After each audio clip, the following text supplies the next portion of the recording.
Let me bang. I do let you bang. Hey, let me bang you, James, man. I let you bang. I let you bang. Greetings, marriage and virgins. Go for Jesus. No forget Jesus, people. Hey, I'm not surprised, motherfuckers. Ladies and gentlemen, it is time once again for your favorite mixed martial arts podcast. Recording out of Los Angeles, California, it's MMA Roasted with Adam Hunter. Who the fuck is that guy? We got a brand new MMA Roasted podcast here with my favorite comic in the world, Greg Romero Wilson. I talked about to Rita from the Improv. I was at the Improv last week, and she said something happened with Tim Dillon, and you were on stage and like you tripped and fell. She said she watched the tape again. She was crying. She said she's never laughed so hard in her life. I don't know. I'm not really sure what happened, but she said that there's like a couple people that really make you laugh. She said like noises were coming out of her mouth that she never heard before.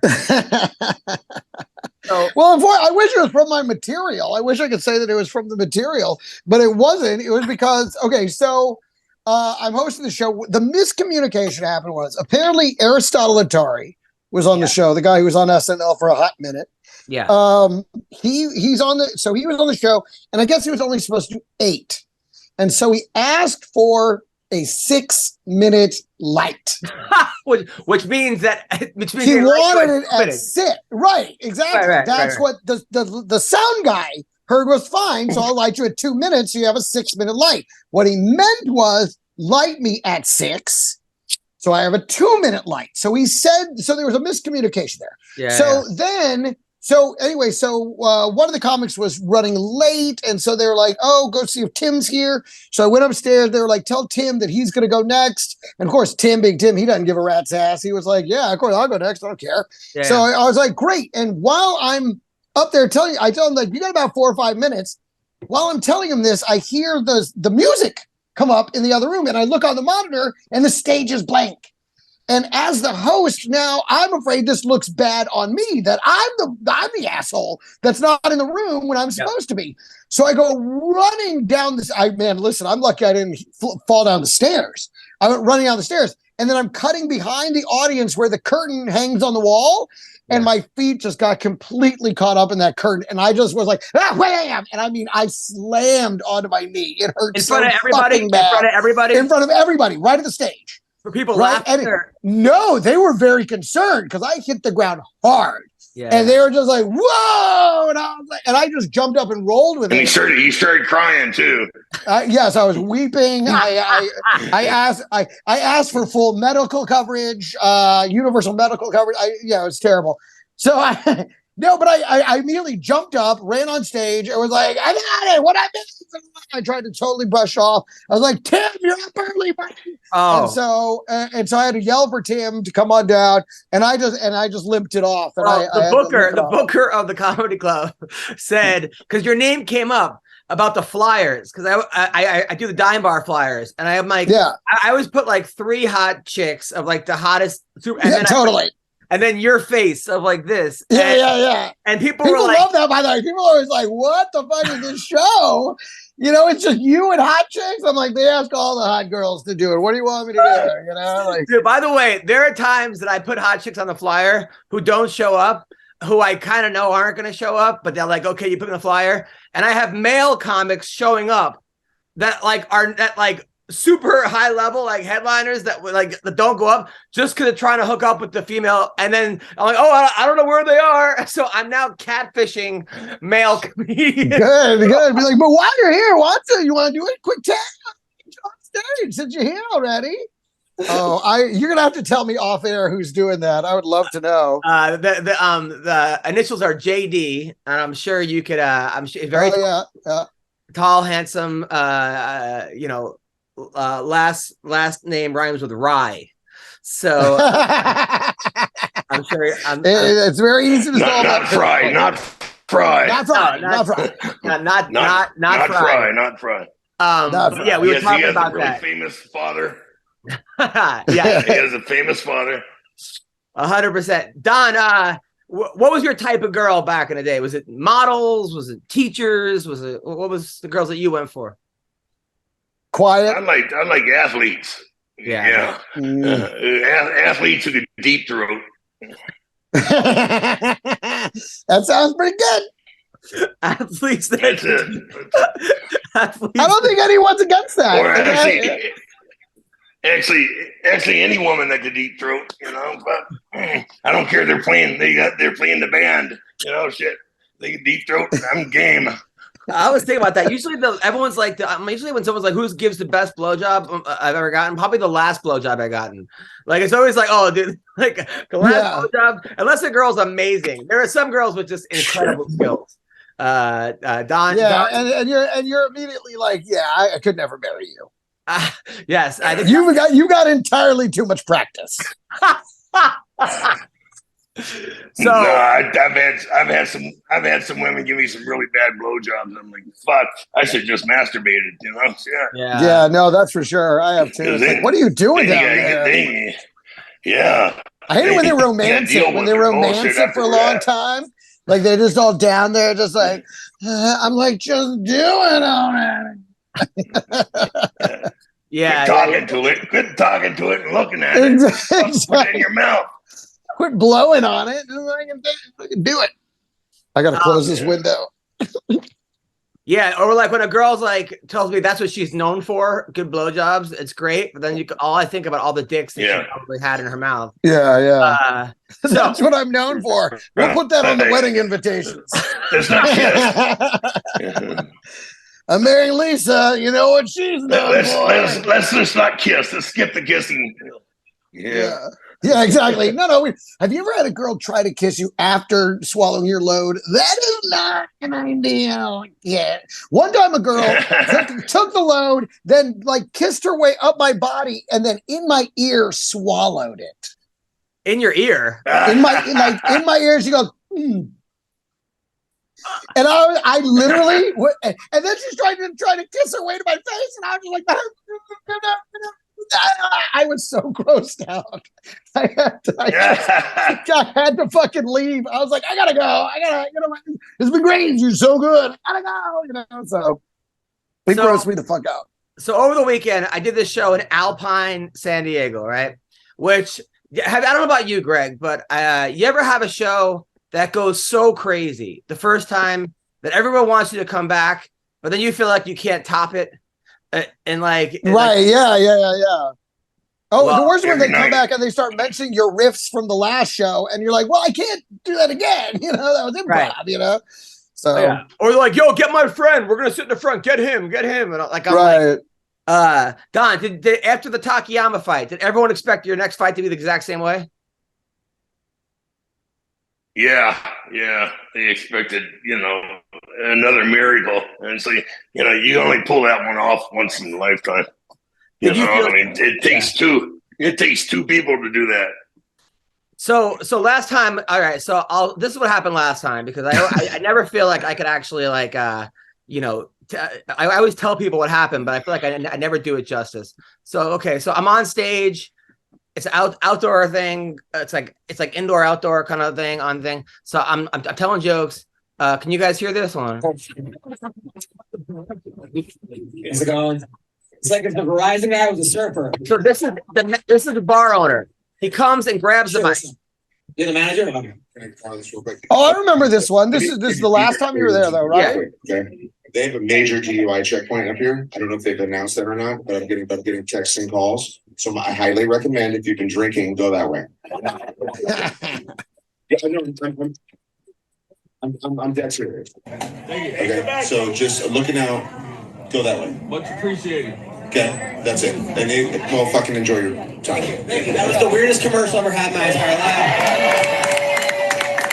I got a better idea, because I'm going that way. Call an Uber. This is the weirdest fucking shit. Guys, there's a undercover cop right there. So you have cocaine, throw it over there.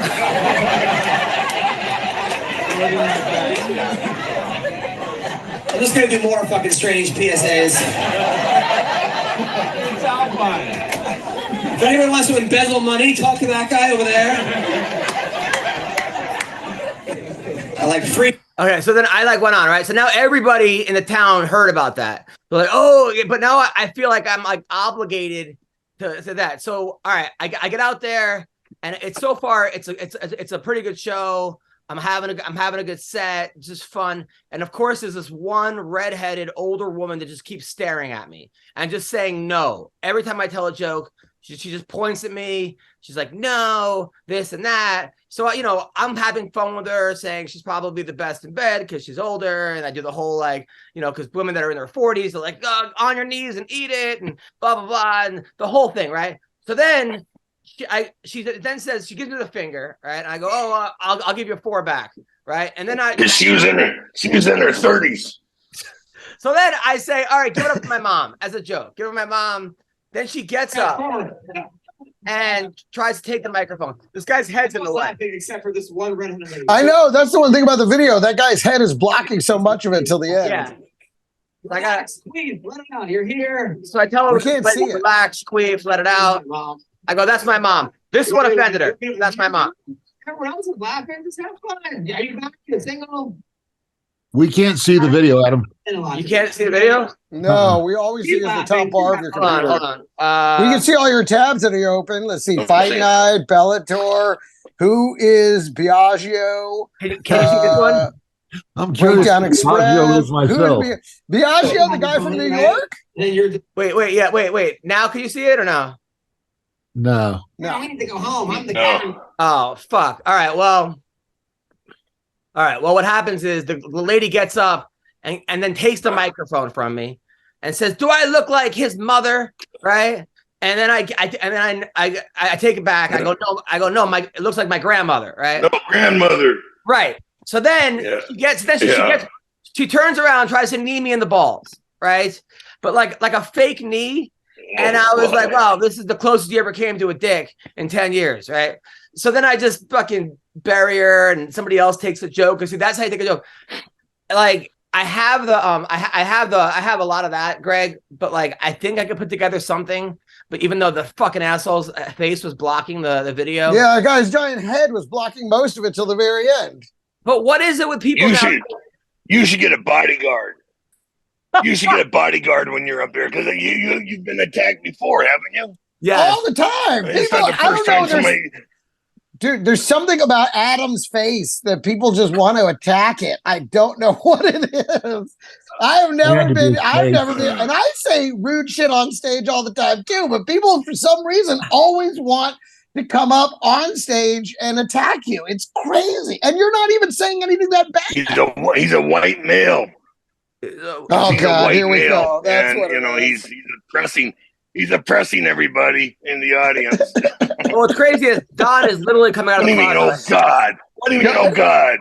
Here we go. Don literally just came out of the closet.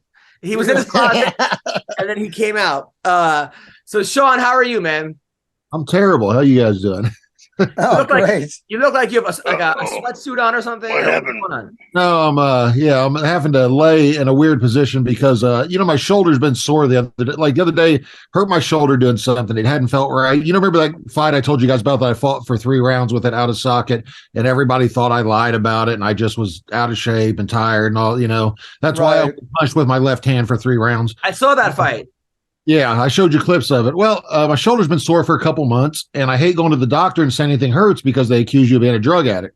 So I finally was like, dude, I got to get checked out because I can't like lift up a gallon of milk now. I can't do anything with my right arm, Finally go, they do their MRI, their x-rays, all that. Doctor comes in and said, well, I've got kind of good news for you and really bad news. Which one do you want? It's like, of course, the kind of good. The kind of good is you didn't do any extra damage to your shoulder that wasn't already done. You just inflamed it. I said, okay, well, that's good. The bad news is, that fight you were talking about? Because he asked if I'd injured my shoulder before. Yeah. You split off a third of the bone, the ball socket that is in my shoulder. Like that's when that happened, broke off a third of the bone, and it's been sitting there calcifying for 15 years. Not in the joint. He can't believe I can even use my arm, let alone, I haven't been in excruciating pain. He said, you need a total shoulder replacement. like total. He said, and there is no other fix. He said, there's no cartilage. There's nothing between those joints. I can't even believe you can move your arm above your, chest level. Bad news is a total shoulder replacement is a nightmare, and you want to wait as long as humanly possible to do it because it's going to, make your life considerably less enjoyable for a long time. So, I was like, well, that's great. Back issues I've been dealing with. So it just keeps coming. So, and luckily it's my right shoulder. I can't lay on my left side because my left side of my back hurts. So I have to lay on my right side, which means I have to lay on my right shoulder. So I get to choose which one hurts. I know you guys are thinking, Adam, how do you have so much energy? You just go, go, go, go, go. I'll tell you, our next partner is AG1, which is the daily foundational nutrition supplement that supports whole body health. I drink it literally every day. Now, I gave AG1 a try because I was feeling run down. I'm like, can't do this with the kid and the wife and the career and just nonstop go, go, go. But I'm telling you, I am feeling so great. I got a boost in energy. I feel better. My support system in my body, it tastes great and I feel great. And I drink AG1 in the morning before working out, doing my fight camp, and it makes me feel unstoppable, ready to take on the whole day. Come on, day. Bring it, people. Okay. So I support this. I'm all for it. Okay. A lot of our athletes drink AG1. Okay. And because I know it's important for these fighters to take care of their bodies, not including Kelvin Gastelum. I'm kidding. Kelvin does it too. So if a comprehensive solution is what you need from your supplement routine, try AG1 and get a free 1-year supply of vitamin D and 5 free AG1 travel packs with your first purchase. Go to drinkag1.com/MMA Roasted. That's drinkag1.com/MMA Roasted. Check it out. Meanwhile, my doctor's moving to Florida and there's no other pain management place that will take me. So I'm like, now I'm not gonna be able to get pain pills anymore. So it's like, okay, cool. So I'm not even gonna be able to get that anymore. So it's Does your wife have good enough insurance that you can get shoulder surgery on it or no? Well, yeah, but the guy said he wouldn't do it at my age. He said I would do it till you absolutely cannot stand it another minute. And I said, well, my back hurts so bad I barely notice my shoulder. That's the good news. You know what I mean? But exactly. You know what the funniest part about you know what one of the funniest part about Sean is, and this is so horrible. Sean told me, as bad as my life as I feel right now, I could still beat up Brendan Chow. Yeah, no, that's the truth.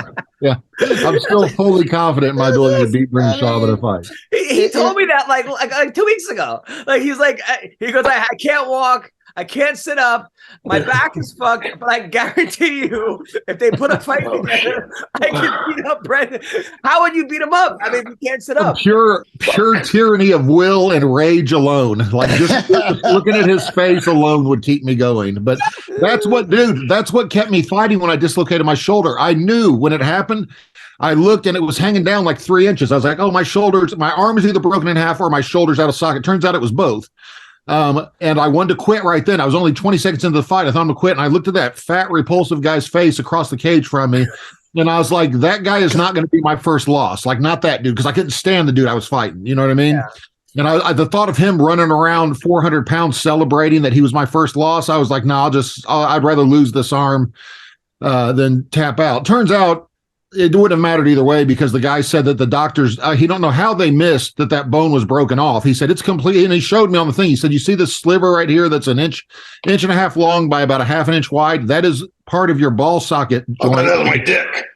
Yeah. He said, that's your dick. Now, as far as your shoulder goes, no, but he said that's like down here, like at 3 inches below my shoulder. He goes, that's just sitting there in a cavity of some kind that's calcified. He goes, it's amazing your shoulder works at all. So I was like, great. Not to bring down the mood on the podcast. No, yeah, it's a little. Okay.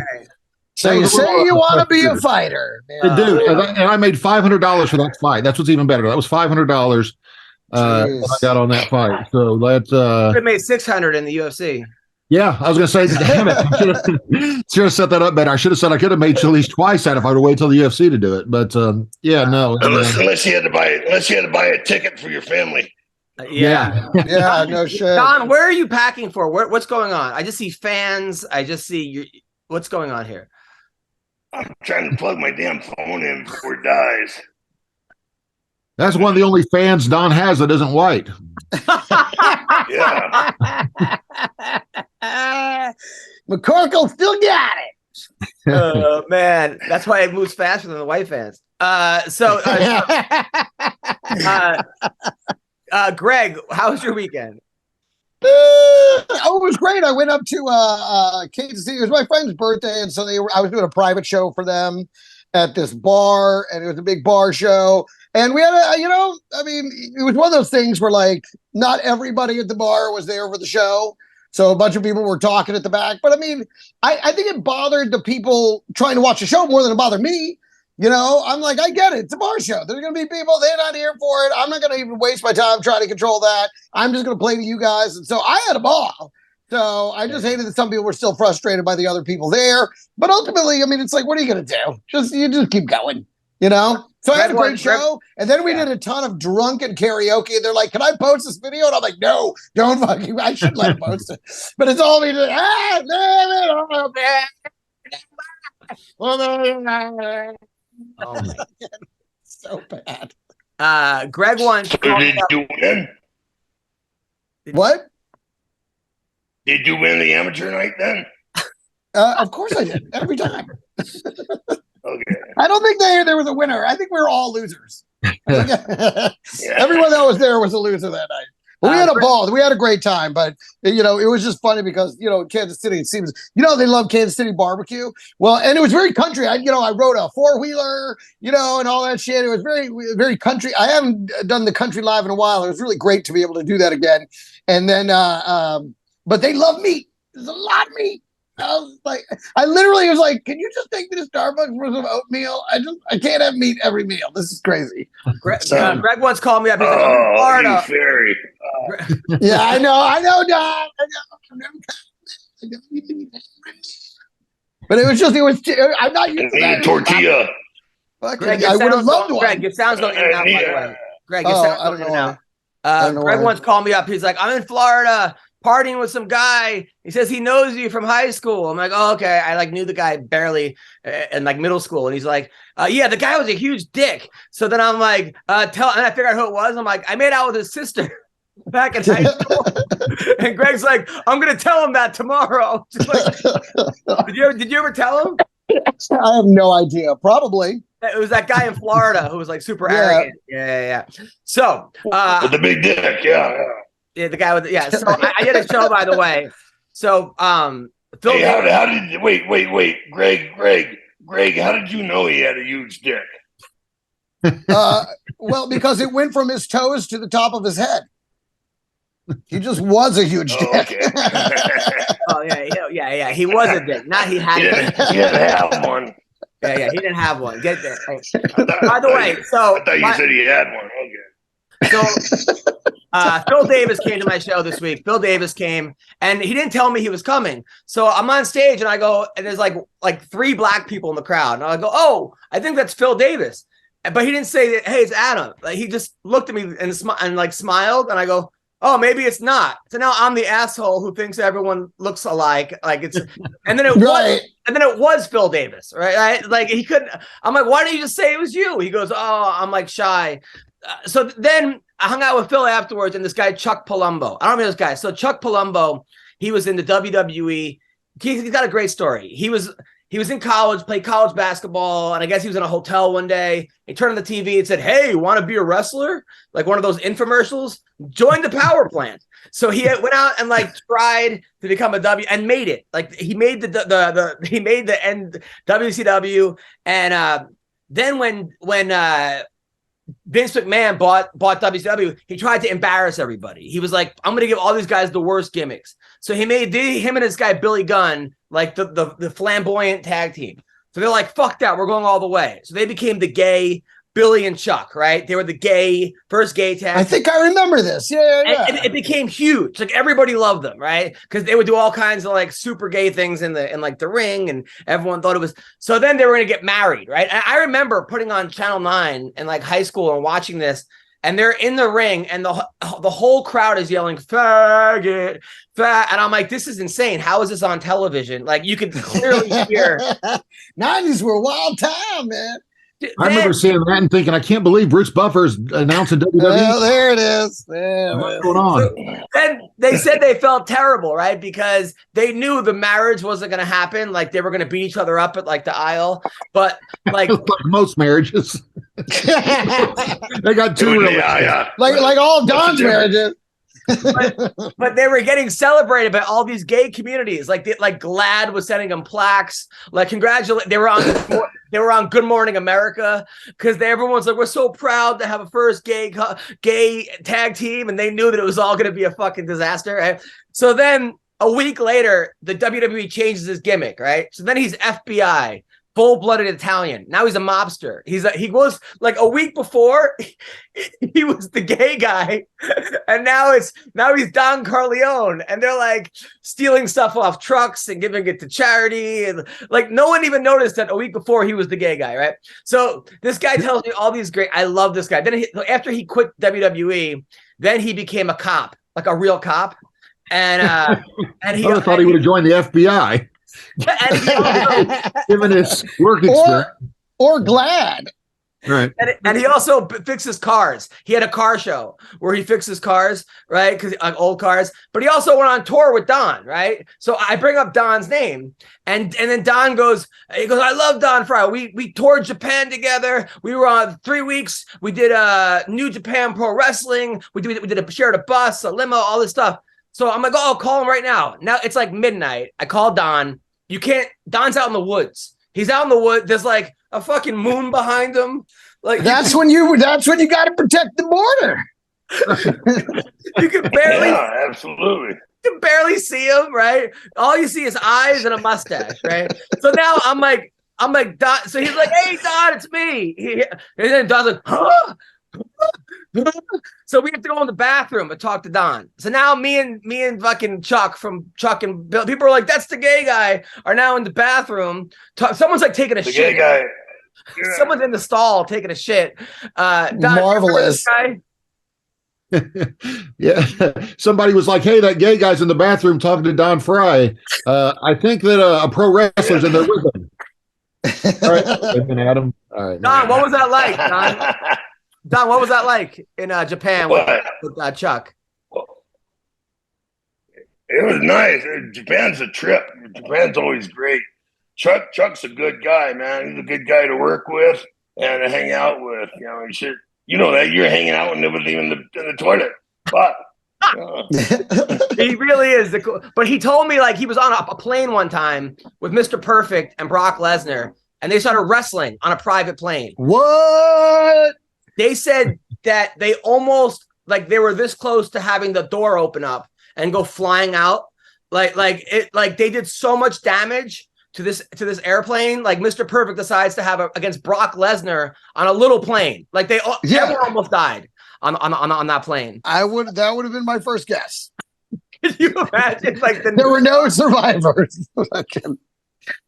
Jesus, they're fucking wrestling on a tiny plane. You're like, guys, you're all up. This is not the time for the plane. He said, what's his name was a real dick to him a lot. Lex Luger? Lex Luger said to him, I guess he was trying to take Lex Luger's spot or something, or he was trying to become the next Luger. And Luger used to always insult him and be like, hey, you got the body of a swimmer. That was his big thing. You got a swimmer's body. That was his way. Oh my God. I would love it. But he can't say that now. Yeah. Like Luger's got the body of a floater. Oh, shit. That might be the meanest, most creative joke I've ever heard in my life. He said, they said, Don, you used to always lead off all the things. So there was one match, right, where the guy walked out because he was getting too rough with you. And you said, fucking fine, you want to fight? And the guy ran away. Now that it's summer, you might be looking for wholesome, convenient meals for sunny, active days. I know I am, okay? And Factor, which is America's #1 ready-to-eat meal kit. Not number 2, #1. It can help you fuel up fast with flavorful and nutritious ready-to-eat meals delivered right to your door. You'll save time, you'll eat well, and you'll stay on track reaching your goals, okay? Are you too busy with summer plans to cook? I am. It takes me forever to cook, and I ruin the meals. But I want to make sure that I'm eating well, and so should you. Well, with Factor, skip the trip to the grocery store and skip the chopping and the prepping and the cleaning, okay? While still getting the flavor and the nutritional quality you need. The Factor is fresh, never frozen. Ew. Their meals are ready in just 2 minutes. That's right, 2 minutes. Although when I do stuff in 2 minutes, my wife complains, okay? But not with Factor. All you got to do is heat and enjoy, and then get back outside and soak up this warm weather. Vitamin D, all right? Looking for calorie-conscious options this summer? You can try the delicious, dietitian-approved, calorie-smart meals with around or less than 550 calories per serving. That's nothing. You burn that off, I don't know, jogging, all right? You need an extra boost to support your wellness goals this summer? I do. We'll try the Protein Plus meals with 30 grams of protein. Hell yeah. Get rough. Look at these guns, people, all right? So check it out. Check out Factor. Head to factormeals.com/roasted50 and use code roasted50 and get 50% off your first box. That's half off your first box. That's code roasted50 at factormeals.com/roasted50 to get 50% off your first box. All right. Check it out. You're going to thank me later. I got this cute dog. She's teething right now. But she's adorable. All right. No more biting. You got to get some chew toys. So thank you guys so much. Hope you guys are having a wonderful day, and check out Factor right now. What now? What? Didn't you have a wrestling match in Japan? The guy was going. There was a guy that was going like too hard on you. So you're like, fuck it. You want to go? And you hit him back, and then the guy just ran away. Oh, yeah. I don't remember. It could have happened. Meanwhile, you're talking 2 decades ago, bud. You know what I'm saying? Yeah. Hey, I gotta tell you, that's a lot better than the stories people tell me that I don't remember. If people tell me stories that I don't remember, like I don't remember that, but I guess I'm sorry. I mean, dude, there was one time, Greg, we were on a bus. That explains my underwear. Dude, me and Greg were we were shooting Kamikaze Comedy. It was me, Greg, I think Theo Vaughn, and Steve Hofstetter. And Hofstetter was just I love Hofstetter, but he had a girlfriend that was like, she looked a lot young. She was younger. She was like, I don't know. I mean, she was probably 22, 23. And Steve's bragging about her. And he looks at, she's not on the bus. And he goes, could she be any more perfect? And Greg goes, yeah, if she had bigger tits. Can she deep throat? She wouldn't have to probably. Not with Hofstetter. Like if she was any more perfect, she'd be wrestling with Brock Lesnar on an airplane right now. That was a good callback. There you go. That was a really good callback. Meanwhile, when I went to Japan, Don has great experiences. When I went to Japan, not only did they short me like $15,000 of my money, before I get over there, Monty Cox, my agent, tells me, hey, don't eat or drink anything over there while you're over there. And I'm like, well, I'm going to be there 48 hours. I just don't eat or drink anything. And I said, are they going to poison me? He goes, well, that's always a possibility, like that the promotion would try to poison you to make you sick so you'll lose. He said, but also, that Fukushima plant's only about 20 miles from where you're going to be fighting at. So it's still melting down. So I would just be... I'd be leery about anything to eat or drink over there. So I didn't eat or drink anything from the time I got to Japan until the time I left. Nothing. I didn't like no water, no anything. It made me nervous because I'm sure radiation doesn't just get in food though. If it gets in food and through bottled water, I assume it's going through my skin also. So yeah. And then they shorted me the money. So my Japan is fine. Why didn't you pack a lunch for a couple of days, boy? He told you on the way to the airport. And he told me when I was literally on the way, on the plane on Wi-Fi. Oh, by the way, when you get there, don't eat or drink anything. And I'm like, oh, okay. I think you probably should have. If there's one thing we've learned from superhero movies, that may have saved your life. I might have a good shoulder and good back now. I was gonna say you might be in the best shape of your life right now if you just had that food and drunk that water. Then I would have to worry about somebody like Lex Luger and being his arch enemy. I'd be a superhero, I don't know. Anyway. Meanwhile, Saturday, I'm trying to watch the fights, right? I have a night off. I go outside my backyard. My daughter, my wife, or my kid wants to play. Daddy, let's play. And I make it fun, but I'm outside watching the fights. She goes, Daddy, what are you doing? I go, I'm watching a fight. She goes, not for long. So she goes, so then, right? Put your phone in the pool. Then she goes, Daddy, let's play Beauty and the Beast. You know, will you be the Beast? I'm like so violent. Okay, let me just watch this fight. No, let's play Beauty and the Beast.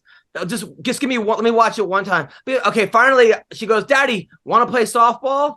So I go, all right, I can teach you how to hit a softball. She goes, so I get the ball, I get the bat, and then she goes, just kidding, let's play Beauty and the Beast. I was like, what the fuck? That's a good move. Yeah, she's a clever kid, man. She knows how to work you. 4 years old. All right, so the fight's gonna happen on Saturday. This might have been the worst main event I have ever seen. Nunez versus Aldana. You know, Aldana looked good in her previous couple fights. I really think that this girl just got in her head. Before the fight, she's like, I'm fighting the GOAT. I'm fighting the GOAT. I'm fighting the greatest of all time. It looked like she was just happy to be there and was fighting not to lose, was not fighting to win. And then Amanda retires afterwards. And I don't think people were really upset. They're like, it wasn't like, look, Amanda came out to fight. It takes two to fight, as Don said. But this stunk. Greg, what are your thoughts on this fight? I just, I thought Amanda was just playing with her food. I think she was just keeping it going because she wanted to keep fighting because she was just having a good time beating up on her, I think it seemed like she could have ended it at any point that she wanted to. Yeah. And, when I was amazed it went all 5 rounds. I was like, okay, I guess she didn't want to put her out, Aldana had her hands like this the whole fight. And I even said, she went to her stool and kept her hands like this. Somebody hit me up and said she still has her hands like this. Sean, what are your thoughts on the main event?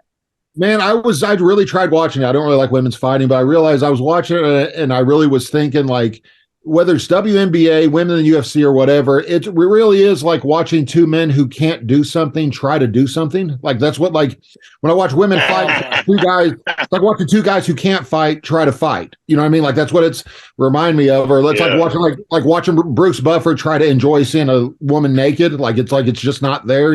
So John, there are girl fights where you don't think that. No, you're right. I think, and that's the thing when we talk about the argument of the greatest fighter of all time, male or female. It's like, well, but the competition amongst the women, the drop-off is far steeper than it is in the men's. If you have the champion versus the number 5 in any of the men's weights divisions, it's still going to be a hell of a fucking fight, with greater likelihood. It's just the fall off in ability in women's, I think is just much greater than it is in the men's. And that's not being sexist. I just don't think there have been that many women fighting for as long. The number 5 woman is like watching CM Punk fight any of the champions in the UFC. Like that's what it reminds me of. Like watching. Yeah, she was very much outclassed. Yeah, it was a paltry replacement. But I guess Amanda really wanted the fight so she could retire. So I don't know if you guys saw the odds. Amanda Nunes was only at closing time. She was only like a -270 or something like that, which blew my mind, man. I was like, I tried to make a bet, but I forgot I can't get on DraftKings because they know who I am and they think I know James Krause or something. I don't know. They won't let me make a bet on there. But I saw that, and then when I saw that Charles Oliveira was a +175, like at the time it closed, I'm like, dude, he's almost a 2-1 underdog, and I'd have put $5,000 on that at 2-1 on him. But of course, I couldn't get on there and couldn't. I was shocked that Charles Oliveira was in the plus side too, so I did bet on him. But that I actually had a parlay too, and it worked out pretty good. Don, did you watch the main event? Did you watch the fights? No, I did not. I can't remember what I was doing that night. Must have been something important. Look, I just think that there are plenty of fights, Sean, to defend the women where you are like, man, that girl can fight. So it's not all. No, absolutely, absolutely, without question. But for a main event. No, but wait. Yes. But they fight at a different level. They fight at a different level. Yeah. And if it's a great fight, it's still a shitty level compared to men. Like he says, I wouldn't go that. I don't think two men who can't do something. I do.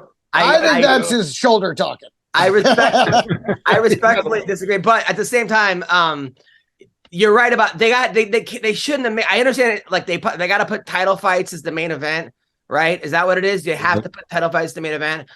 But but when you have a fight, they really should put like Oliveira beneath. Like if they would have swapped it and then Oliveira would have been the main event. And people would have left going, that was awesome.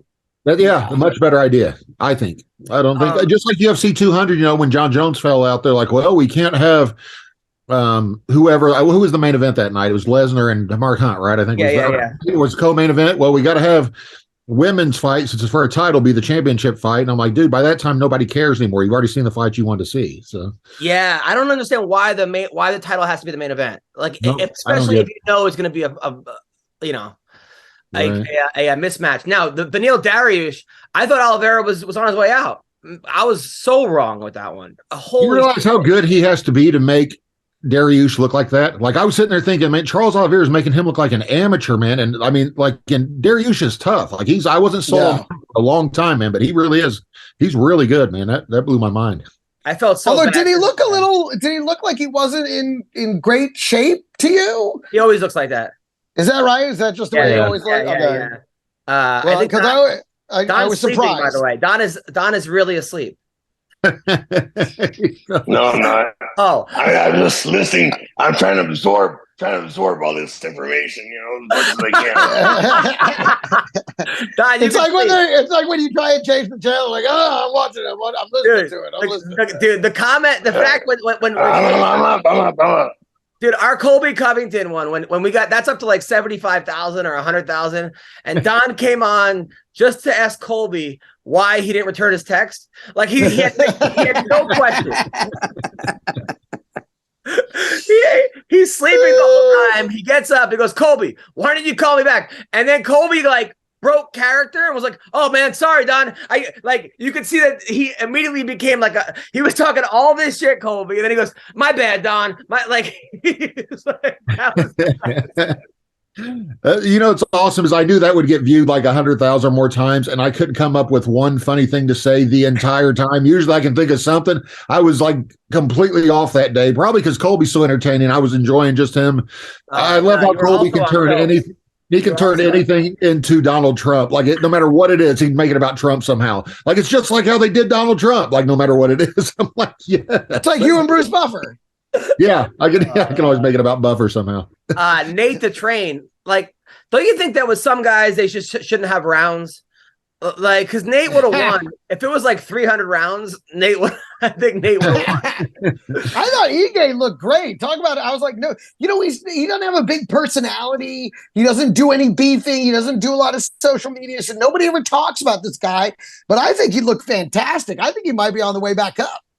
I don't know. He's one of these guys that looks great against the guys that are ranked lower than him, and then he gets up, and then he just doesn't perform like he does against the guys that.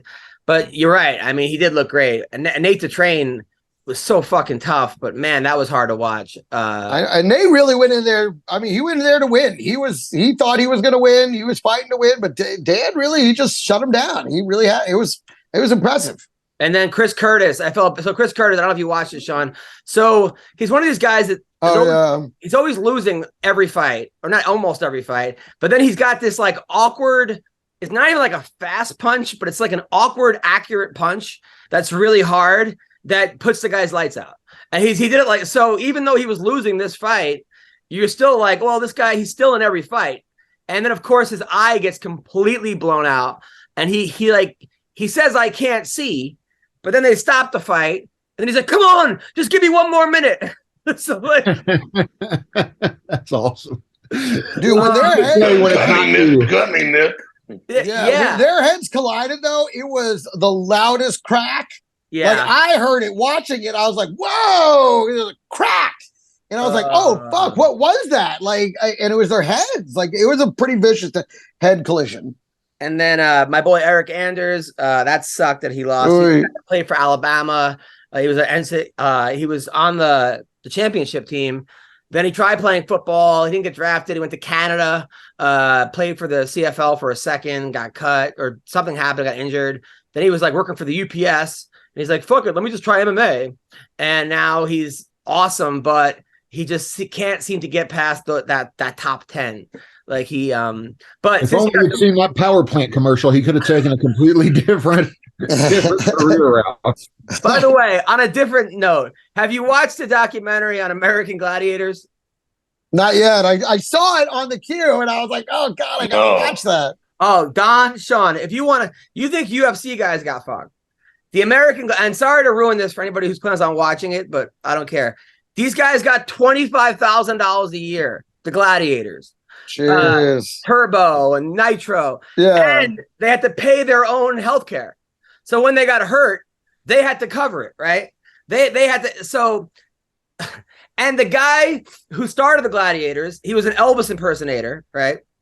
And he stole the idea. He stole the idea from this Native American guy. I forgot his name, but he stole the idea that he was one of the gladiators. Him and his buddy were the gladiators. They came up with the whole idea, American gladiators, and they went out and fought everybody. They had all the toughest guys and obstacle courses and boxing.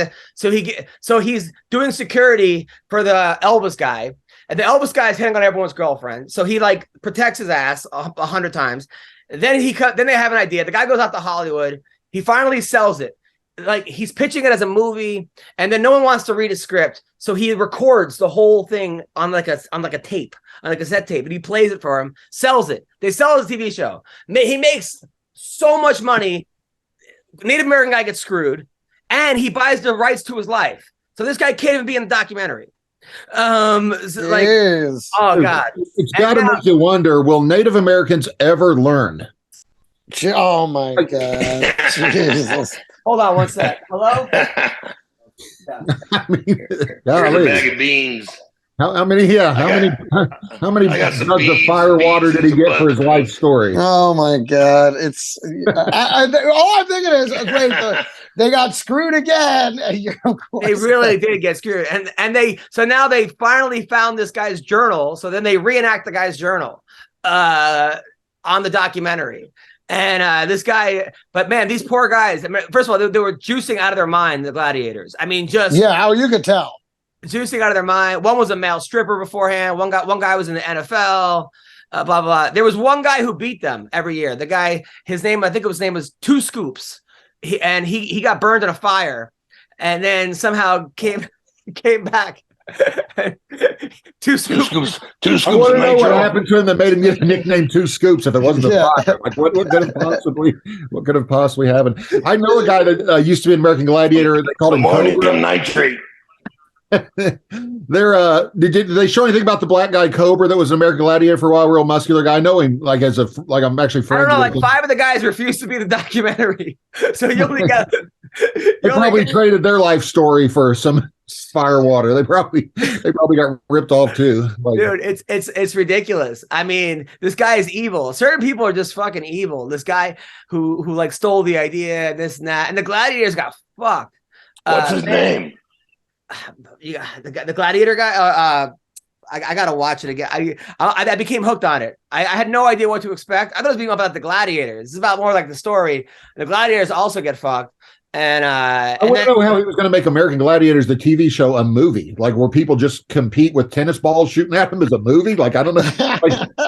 You know what I mean? I did see an episode. Journey. You know? I did see an episode one time. They had a guy that played 4 years in the NFL as a running back, and the unfortunate gladiator got put in the football part with him where they try to tackle him. That was the funniest thing, dude. He ran straight over him. I mean, it was like Bo Jackson hitting 135-pound dude. He went just straight over the gladiator, flattened him, and walked into the end zone. You know, I was like, yes, because I remember as a kid when they said that he did play 4 years in the NFL. Let's see how he does on this football section of American Gladiators. I was like, yeah, probably pretty well. Dude, they had no people that like none of it should have been commissioned. They had no commission. So they're like these guys are in the back with their like fainting and getting their fingers off, and then they have like some intern that's like stapling them back together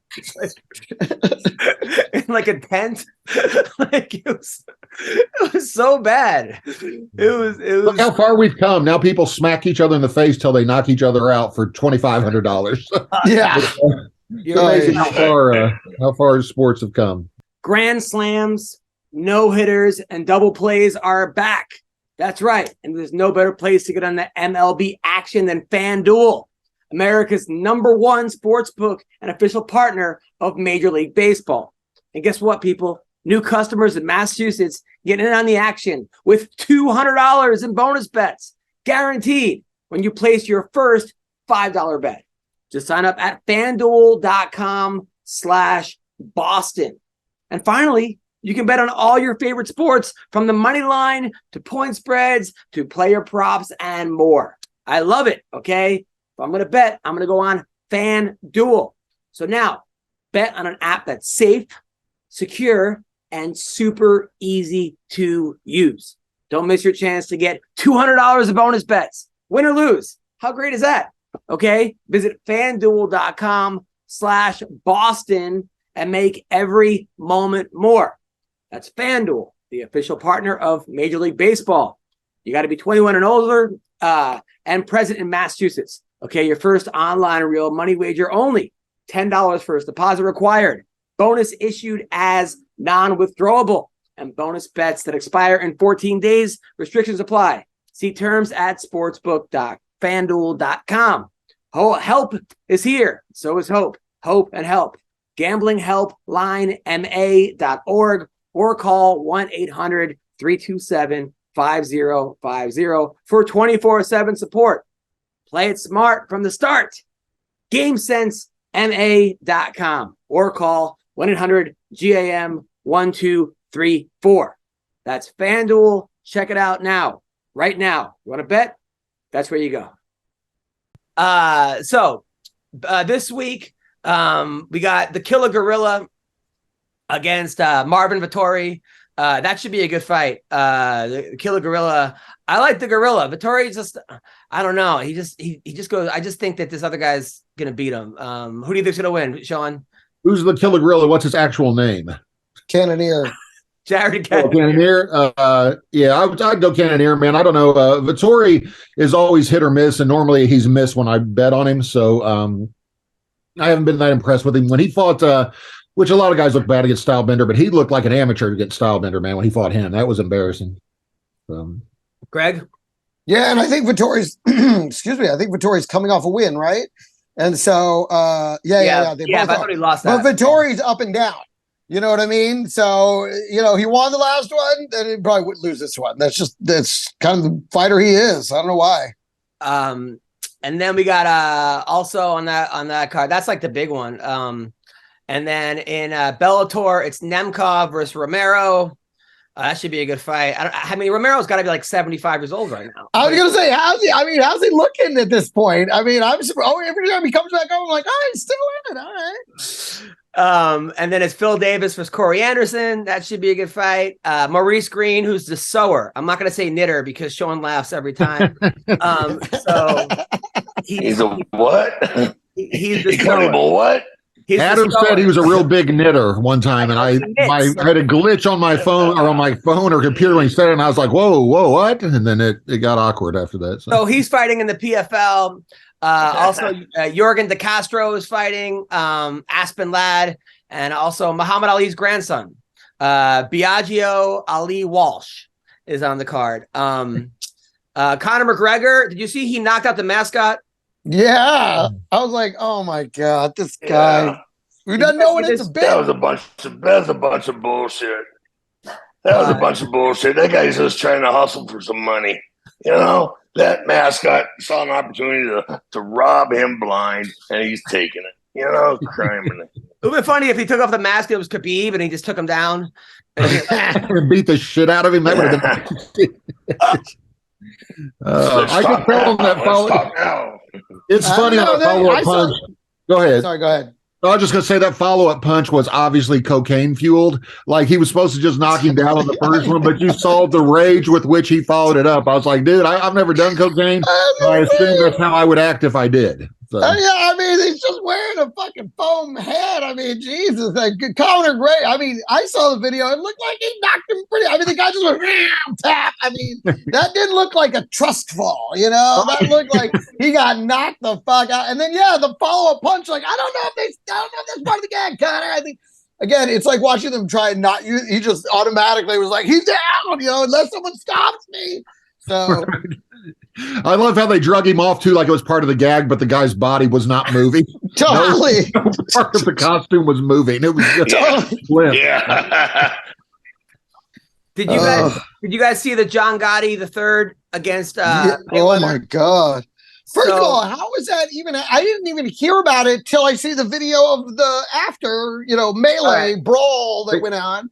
They did no marketing at all, none. So it's on the Zeus Network. I'm like, how is Mayweather fighting, even though it's an exhibition? Yeah. Versus, and also, who the fuck is John Gotti the third? Was he part of growing up Gotti? Was he one of those kids or something? I think he was one of those kids. So no, he was one of their cousins.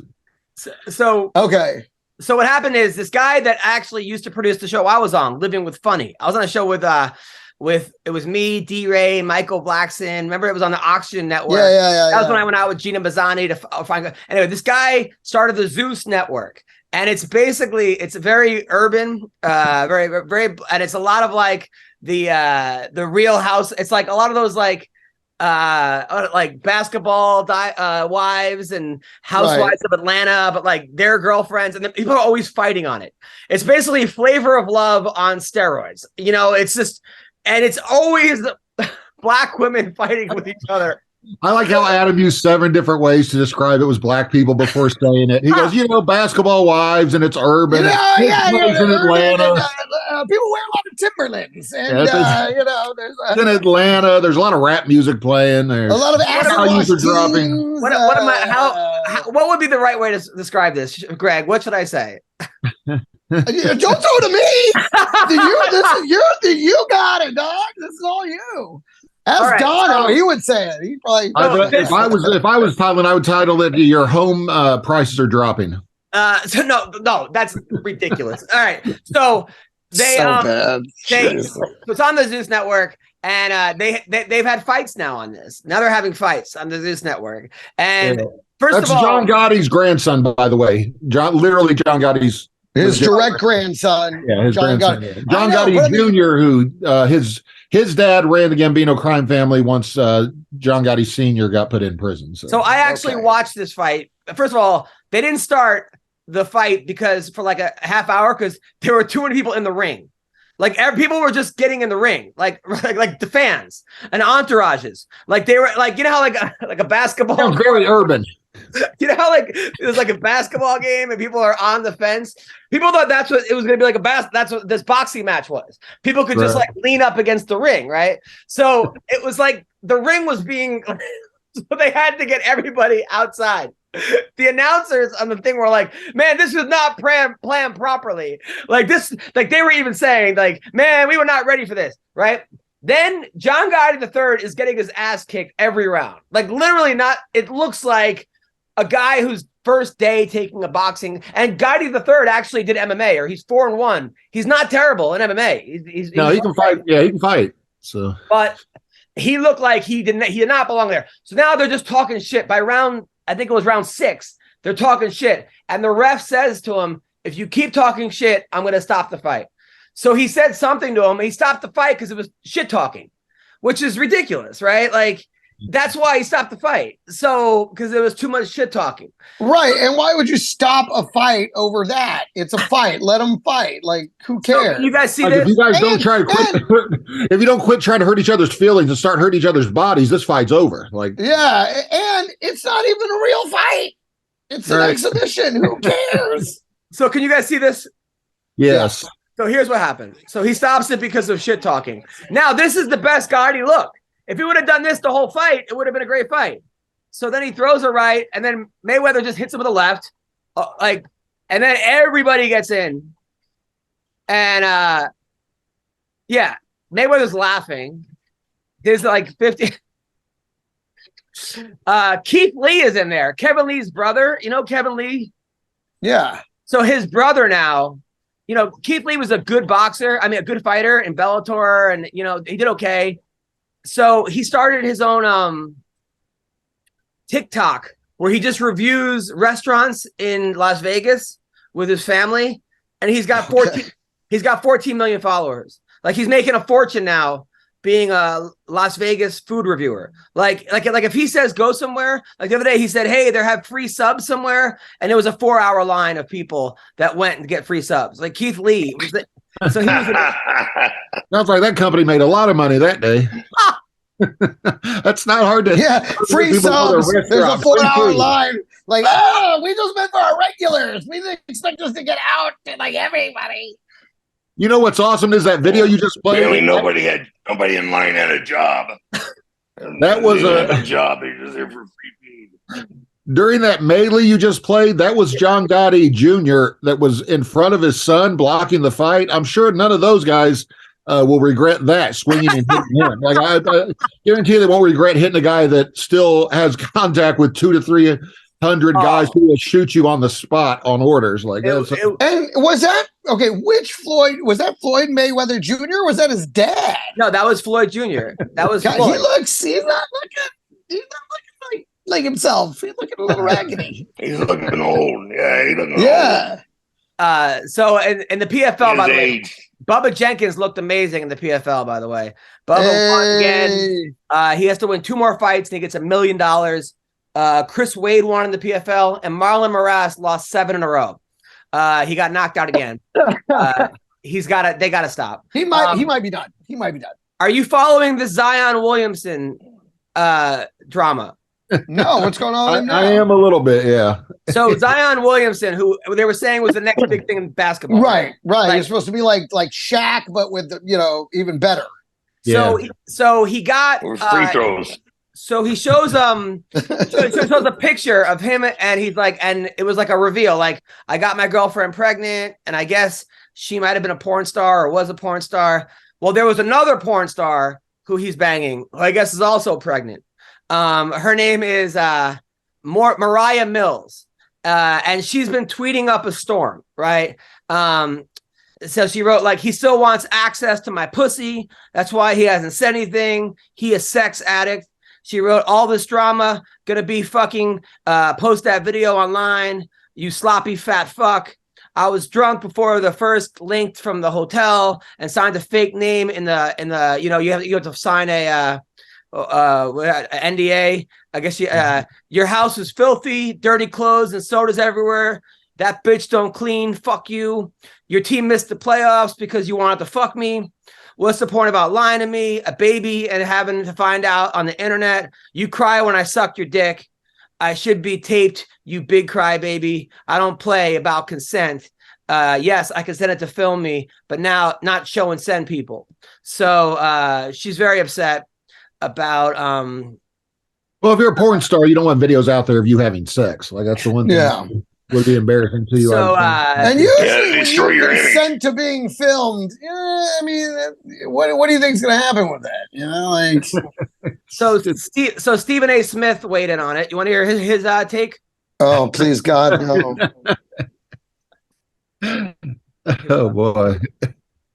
A girl by the name of Mariah Mills is all over the internet and calling him out by name, attaching his name to stuff, and giving vivid details of their encounters with one another. She's a porn star. Now, y'all gonna sit up there and say, damn, where's Stephen A. going with this? Even he doesn't know.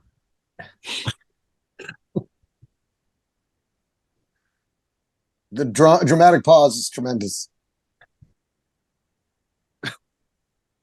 I'm kind of pissed. Wow. He's really pushing it. Boy, milking the shit out of it. Because all I can think about is, man, you only played 29 games last year. And you missed the season before. Like, what? And I've been wondering what the hell is taking you so long to get healthy. Well, now I know. I mean, forget all this stuff. That's his personal business. He put it out there. It's a damn shame. My advice to you youngins out there, you can't always police what your partner's going to do. What's going to be publicized, what's not going to be publicized. You got to cancel them immediately if they're willing to betray your trust like that. I know I would. Second order of business is that chances are, if you mess with a porn star, it's going to be public. I don't call Jimmy Garoppolo porn star Jimmy for nothing. The man went to a damn restaurant in Melrose, right there at Beverly Hills, with the porn star. Clearly, you wanted everybody to know you porn star Jimmy. Porn star Zion doesn't exactly ring the same way as porn star Jimmy. But that porn star didn't talk about Garoppolo the way this one is talking about Zion. And I'm not going to repeat what she said. It's not appropriate, even for YouTube. I'm not doing it. I'm just not. Because I don't care. You're young, you're not married, you can do what you want to do. With whomever you choose, your business. It's a damn shame she putting your stuff out like that. You need to cancel her. All right, so yeah, you guys get it. Thoughts on this? That was about as coherent as him talking about the UFC. He talked about the Zion of the UFC in that video. He I don't know, man. It's so hard for me not to make the porn star character actors pull from Norm Macdonald 100 times, but not important enough for him to talk about. Greg, not important enough for him to talk about, but yet he makes a whole damn video. Yeah. I listen, I think that's one of the few times I've actually enjoyed Stephen A. Smith. So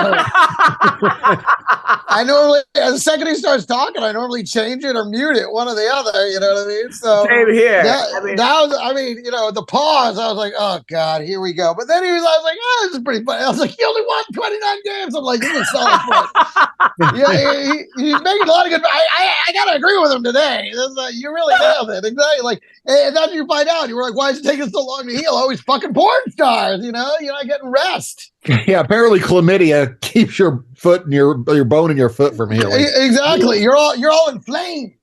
Probably what's wrong with my shoulder and my back, but I do think it's amazing about Stephen A. Smith. I know a lot about basketball. I played in college. I used to watch him talk about basketball, and I'd be like, he doesn't have a clue what he's talking about. So I thought, well, maybe he just doesn't know about that particular sport.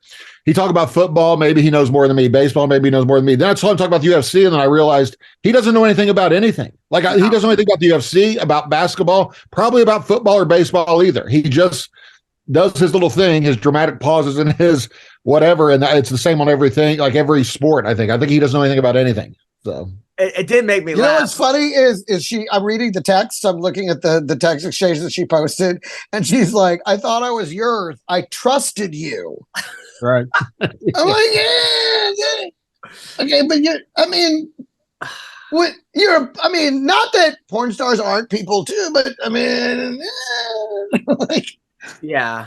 I don't think he was trying to win your trust. I don't know if any of these NBA players or these even NFL players know. There's this new invention called a vasectomy that you can have. And if you wanted to store some of your future children, like in a cryo freeze chamber, you could do that. Then you can have kids with whoever you want later safely. And then you don't have to worry about getting 75 women pregnant and paying child support the rest of your life. It's great. If he's got 2 different porn stars pregnant and one of them is his wife. First professional metaverse fight in history. I don't know, man. Yeah. And that's the other thing, I gotta kind of feel bad for Zion because you gotta think that dick's so big. Probably only porn stars can take it. I'm sure a lot of girls are like, "Oh no, you break it, you bought it." The memes are so funny. Black Twitter is the funniest ever. Urban Twitter, you mean? It is the memes are so funny. Like people are like nobody, and then Zion, and they have just some guy humping in the air. Like this, it's just one thing after another. Of someone wrote how Zion picks his girls. They put porn. They went in the Pornhub category. Exactly. So, but wasn't this guy the next big thing in basketball, Greg? I don't follow basketball. Yeah, no, he absolutely was supposed to be. He was supposed to be the next big thing. But also, people were worried about his style of play with his size, him injuring himself, which happened almost immediately. So, that was always the knock on him. He weighs 300 pounds, but has a 50-inch vertical, which is higher than Jordan, higher than LeBron, higher than anybody, and can jump somehow at 300 pounds, can jump through the ceiling. Yeah. And keeps coming down and breaking his foot or ankle or hurting. You can't have that much weight coming down from that high over and over again without they were trying to teach him how to land properly. They were so worried about him breaking stuff. But his problem was at Duke. He was fairly healthy. The year he's at Duke, but he was about 40 pounds lighter. He got to the NBA. He could still jump just as high, but he wasn't in shape. He got heavy and you're just too big. Some people, Charles Barkley pulled it off somehow, but some dudes just aren't supposed to be that big and be able to jump that high. That's he can jump unlike anybody I've ever seen at that size, man. But when he comes down, it thunders. The whole place. You think there's still hope for him? You think he's still hope for him to dominate the league? And if he could foot issues. Yeah, his foot, he keeps breaking the same bones in his foot. If he can stay healthy, he's one of the top 5 or 6 players in the NBA if he's healthy. He's only 21, 22 years old. He was amazing at Duke. If you just type in one of his highlights at Duke, man, he was the first time I saw him play, I was like, that dude is the next LeBron, next whatever, but he can't, I mean, I don't think he's played a total of less than 100 games, I think, in possible 250 to 300 games they've played in his career. So he's the John Jones of the NBA, I guess. He just can't stay. He can't stay healthy. So, all right, that's what people are afraid of, and that's pretty much what's happened. So last week I showed Sean a bunch of the wrestling things, and there was something I really wanted to show Greg because show everyone you know. I've shown everyone I know those videos that you did. And I'm wondering, because I saw another video of a Michael Jackson guy training boxing, I think it was. And I'm like, is this the same guy? Is he? Because he was training as Michael Jackson, like dodging punches like Michael Jackson moves. It was fucking hilarious. And I'm like, is this the same guy that was wrestling? Is it him?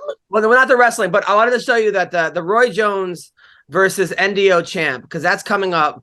And I'm not really sure what this is. But Greg, you're in the know comedian. You seem like you know what's going on with the young people. So what the youth? I don't. If there's anything we know Greg loves, it's some celebrity boxing. So what is Greg and Don? What is this, Don? Hold on. Get ready for the first professional metaverse fight in history. Friday, June 30th. 9-time world champion Roy Jones Jr. and social media superstar NDO champ step into the ultimate virtual ring inside Galaxy Arena. Experience boxing like never before through state-of-the-art volumetric capture technology as they battle it out for the Metaverse Championship, only on pay-per-view. Presented by Official Celebrity Boxing and Galaxy Arena. So to be clear, this is shadow boxing. They're not going to touch each other dancing. They're just swinging away in some metaverse studio, and somehow the metrics are like, oh, he's killing him. Like, I don't, what is happening here? It's like the plot from Rocky 6 or whatever, where they had Rocky's cartoon version beat up the cartoon champ. But I think they're gonna. But I don't think it's gonna fight. I think the cartoon is the main event. We're trying to figure out. Me and Adam were trying to figure out what is he the champ of the NDO? Like, what is the NDO? Like, is he already is the belt on the line for the NDO? We don't know. We don't know how he won it to begin with. There's no history or lineage there. So. That's bizarre. And, it reminds me of when I played the Rocky game with the Oculus, the metaverse, so the VR fucking fighting game. And I'm like, basically that's what we're talking about here, right? Like, this is what we're talking about. Some dudes just with goggles on, like, yeah. And they're like, they had a parade for this. Was that just people marching in their living rooms? We're the only ones. We're the only ones invested in this. Yeah, we're the only MMA podcast covering the metaverse. Yeah, we were trying to figure out if the parade was in the metaverse too. Like, did it go down the fake metaverse next to Snoop Dogg's fake metaverse house that someone paid $1 million to live next to Snoop Dogg in the metaverse? Like, it's crazy. I'm still unsure what the metaverse is. Have you guys figured it out? I can't figure it out. I don't know. Idea. It took me 3 years to figure out what Bitcoin was. Now I got to figure out what the metaverse is. Another place I'm not going to make it. Yeah. I was going to say, yeah. Somewhere else I could be unsuccessful. It's the metaverse. Oh my God. So that's I think we've covered everything. Anything coming up, Greg? Yeah, next week I'm going to be this tonight. Well, I don't know when this comes out, but Tuesday night at the Improv at the Lab at 7:30. Then this Saturday I'll be back at the Improv in the main room at 9:30. Then next week, the LA Comedy Club in Las Vegas, and I'm going to be teaching a crowd work workshop on that Saturday there in Las Vegas, the LA Comedy Club. And then the weekend after that, hey Don, come back to Tucson.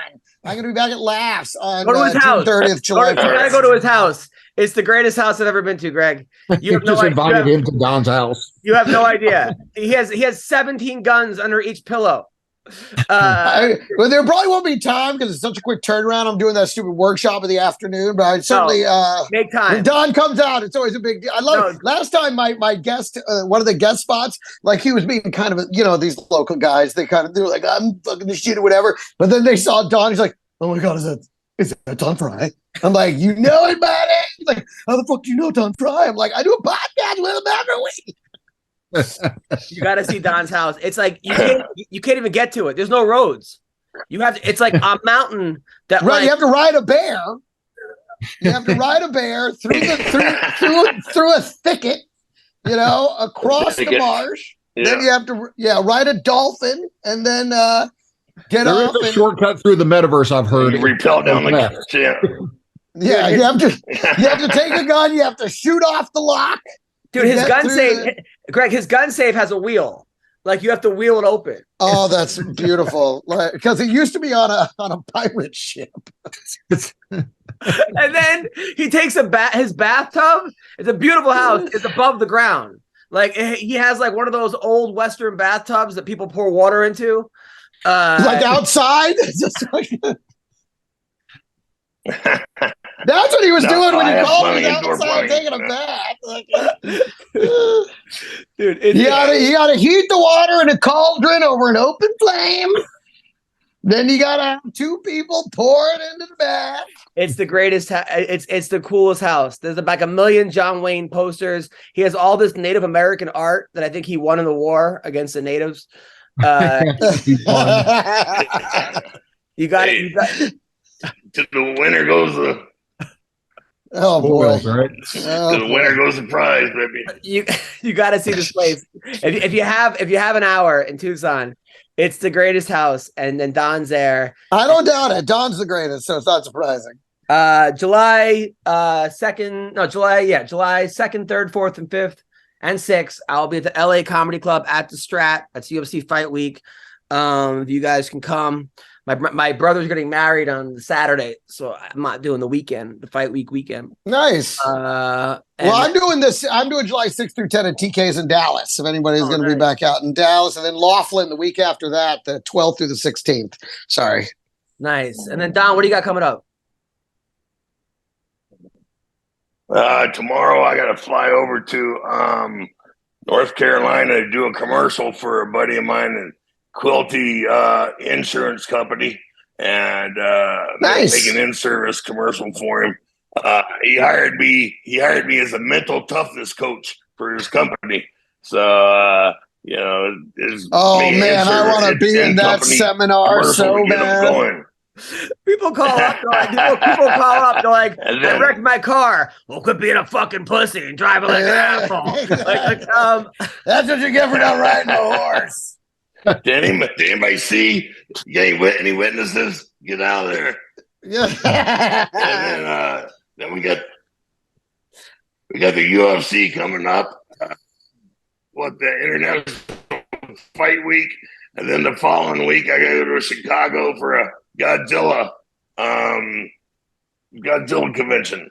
Oh, nice! That's awesome. It's a whole convention of people that like Godzilla. Yeah, well, I made a Godzilla movie, back in 05.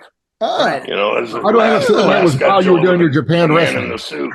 I didn't know that when you were in that movie. I gotta go back and watch it now. He played Godzilla. Oh no! Yeah, of course, Godzilla Final Wars. He did the voiceover for Godzilla. Hey, what are you pussies running for? Criminy. I'm just here to protect the border. You think this is scary? See my ex-wife. Yeah. And then Shaw, what do you got? I've got an ongoing war with some groundhogs outside my house. Like there's an entire family of groundhogs. So I've killed 2 so far. You know how like the groundhog. You know, if a groundhog sees his like shadow, there's like 6 more weeks of winter. Yeah. If they see the shadow of my shotgun, they've got about 6 seconds left to live. So I just like got one today. I clipped one today with my AR-15 from like 100 yards, which is pretty impressive with no scope. But I hit one and he limped away, and I started open firing and realized the neighbors probably didn't appreciate that. So I walked out there and followed the blood trail till I couldn't find him anymore. So he's out there somewhere. But yeah, I've why are you killing the groundhogs?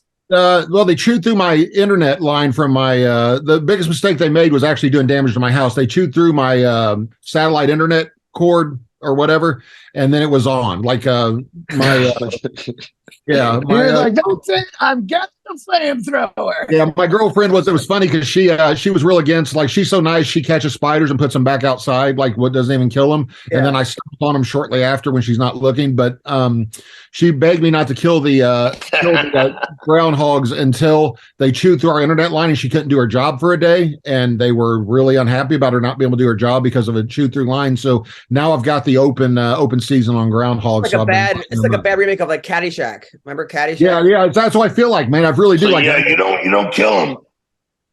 They're slick, man. You don't kill them, you just injure them, right? Yeah, I've been after this one for like 4 days. I've hit him at least once, I know of, because the blood trail, but I can't. He just keeps coming back and taunting me. It's ridiculous. Just hire Brendan Schaub to do his comedy act. They'll never. Yeah, that would repel mosquitoes, ticks, everything for like a 5 month suicide. Like, dude, he commits suicide. You know those things that make a noise that supposedly keeps mosquitoes away. I heard it's actually just Brendan Schaub's act now. Like, it keeps everything away. Those opposites. The groundhogs are tapping. They're like, tap. Mosquitoes fly into the bug zapper like they've had it. Like, that's it. I'll just go straight to the bug zapper. Craziness. Well, cause these mosquitoes. Sean, I hope you feel better. Yeah. The best. I'm not counting on it, but I appreciate it. Thank you. Take care, guys. See you, man.